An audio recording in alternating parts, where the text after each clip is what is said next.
खुलुमबाय गोजोन फुंबिलि बयनिसिमबो नोंथांमोनखौ आंनि चेनेलाव गासैखौबो बरायनाय बावहरग्रोनाय थाबाय आसा खालामो नोंथांमोना खौरांखौ नायनानै मोजां मोनगोन। आसामनि गिबि मन्थ्रि डक्टर हिमन्त बिश्व शर्माखौ बुथारनायनि हुमखि होनानै पुलिसजों एरेस्ट खालामजादों सासे मुसलमान हारिनि सुबुङा। मिथिनो मोननाय बादिब्ला मैयानि सानाव गिबि मन्थ्रिया उदांस्रि सानखौ लोब्बा लाखिनानै मेल खुंबाय थानाय भिडिअखौ फेसबुक लाइभनि गेजेरजों हगारनाय समाव सासे आब्दुल मुतालिब मुंनि सुबुङा 1 कौटि रां होयोब्ला गिबि मन्थ्रिखौ बुथारगोन होननानै हुमखि होदोंमोन।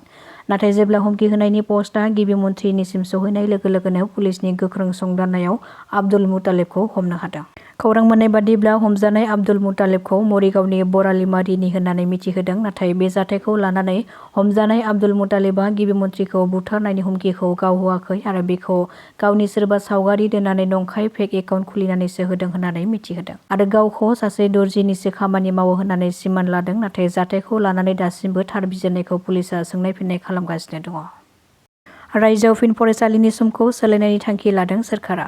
फोसावनाय बादिब्ला बे खेबाव सिगांनि फरायसालिनि समखौ सोलायनानै लवार प्राइमारि स्कुलनि फरायसालिनि समखौ फुंनि 7 रिंगानिफ्राय जागायनानै 11 रिंगासिम आरो आपार प्राइमारि स्कुलनि फरायसालिनि समखौ फुंनि 7 रिंगानिफ्राय 11:30 रिंगासिम आरो हायार सेकेन्डारि एबा हाइ स्कुल सिनियर सेकेन्डारि स्कुलनि फरायसालिनि समखौ फुंनि 7 रिंगानिफ्राय 12 रिंगासिम सोलायनानै होनाय जादों। नाथाय बे फरायसालिनि समखौ गासिबो जिल्लायावनो फोसावाखै। बेखौ गलाघाट जिल्लानि जिल्ला खुंथाया गलाघाटआव जोबोर गरम बिदुं दुंखावनायखौ नोजोर बोनानै गलाघाट जिल्लानि सिङाव थानाय गासै सोरखारि फरायसालिनि समफोरखौ सोलायनो थाखाय बिथोन होनाय जादों। मैया 15 आगस्ट उदांस्रि सानजों लोब्बा लाखिनानै हाबाफारि बानजायनायनि गेजेरजों गिबि मन्थ्रिया मोनसे गोनां खौरां फोसावनायखौ नुनो मोननाय जादों।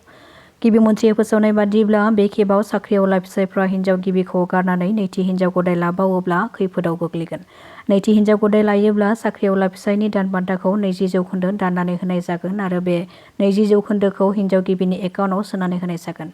बेजों लोगोसे सोरखारि नङै खोन्दोनि साख्रिआवलानि बिथिङावबो बेबादि एखे खान्थिखौनो बाहायनो थाखाय आसाम आयेन आफादाव आयेन बानायनो थाखाय थांखि लानाय जादों होननानै फोसावबावदों गिबि मन्थ्रिया। अरुणाचलनि नासदआव गिख्रंथाव हा गिसिखानायाव 4 सुबुंनि जिउ गोमादों। खौरां मोननाय बादिब्ला अरुणाचलनि नासद आपार सुबनसिरि जिल्लानि PMGSY लामायाव जादों बे गिख्रंथाव हा गिसिखानाय जाथाया। बे 4नि मादाव हा गिसिखानानै फबसिनजानाय सुबुंफोरनि मादाव सासेखौ गोब्राब हालोदाव बोखांनानै देहा फाहामसालियाव थिसननाय जादों। बेराफारसेथिं गुबुन होसिनजानाय सुबुंफोरखौ पुलिस आरो SDRFनि हान्जाया बोखांनाय खामानिखौ जागायजेनो। बेनि अनगायैबो दैबानाजोंबो गासै 7 जवानफोरखौ दैबानाया बुखारलांदों आरो खुनुरोखोम 2 जवाना गावनि जिउखौ रैखा खालामनो हादों। मिथिनो हानाय बादिब्ला अरुणाचलनि दिबां भेलियाव जादों बे गिख्रंथाव जाथाया।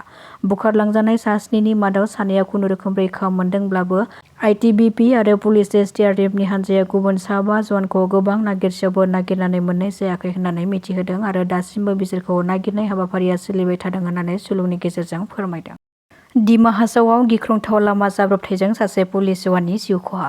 मोनाबिलिनि गावनि डिउटि खालामबाय थानाय समाव गोबारै खारनाय गंसे गारिया सौग्रावनायनि जाहोनाव गोब्राब जोखोम जादोंमोन पुलिस जवान नबज्योति दासआ। जाथाय जानाय लोगो लोगोनो बिथांखौ हाफ्लं सिभिल हस्पिटालाव लांनाय जादोंमोनब्लाबो नाथाय डक्टरा थैबाय होननानै फोसावो। मिथिनो हानाय बादिब्ला बे जाब्रबथायाव जिउ गोमानाय पुलिस जवान नबज्योति दासखौ उदालगुरिनि नलबारिनि आरो दासान्दि बिथाङा लाइसं आउटपस्टनि मावख'गिरिमोन होननानै खौरां मोननाय जादों।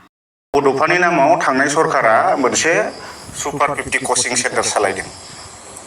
बे सुपार 50नि गेजेरजों जोंनि ओनसोलनिफ्राय डक्टर, इन्जिनियार आरो सिभिल सार्भेन्ट बानायनो नाजादों। बे जोबोद बाख्नायथाव खामानि, बयबो बाख्नायदों। राजनितिक नोजोरजोंल' नङा, बबेबा मोनसे नोजोरजोंल' नङा, बयबो सुबुङा सुपार 50 कचिं सेन्टार सालायनायखौ थांनाय BTC सरकारनि, प्रमद बर' दैदेननाय BTC सरकारनि बे खामानिखौ बयबो बाख्नायदों। बाव नोङो गुबुन गुबुन राजनितिक दोलोआव थानाय जेखि जाया सुबुङानो बेखौ बाख्नायदों। दा बेबादि बेसेबांबा मोजां खामानिखौ गिबिसिन जारिमिनाव जाफेरै सरकारनि बबेबा आसनि बा स्किमा बर'नि सासे दैदेनगिरिनि नामै जानाय गिबिसिन बड'फानि नामाव सुपार 50 सरकारा आसनि सालायदों। बे जोबोद बाख्नायथाव।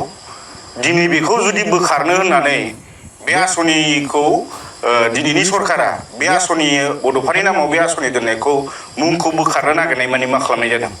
बड'फानि नामखौ बड'फाखौ दिनै लाजि फोनांनो नागिरनाय जायाखै होनबा? बड'फानि नामाव सरकारनि आसनि सोलिदोंमोन। बे आसनिखौ दोननानै नामखौल' बड'फानि नामखौल' सोलायनो नागिरनाय माने मा? बड'फानिखौ लाजि फोनांनो नागिरनाय। आरो बर'नि गेजेराव बड'फाखौ लाजि फोनांनो नागिरग्रा, बड'फाखौ लाजि फोनांनो साहस खालामनाय सोरबा जुदि बर' सुबुं दंबा बे बर'नि देरसिन जोलैनि हांगार सुबुं जागोन।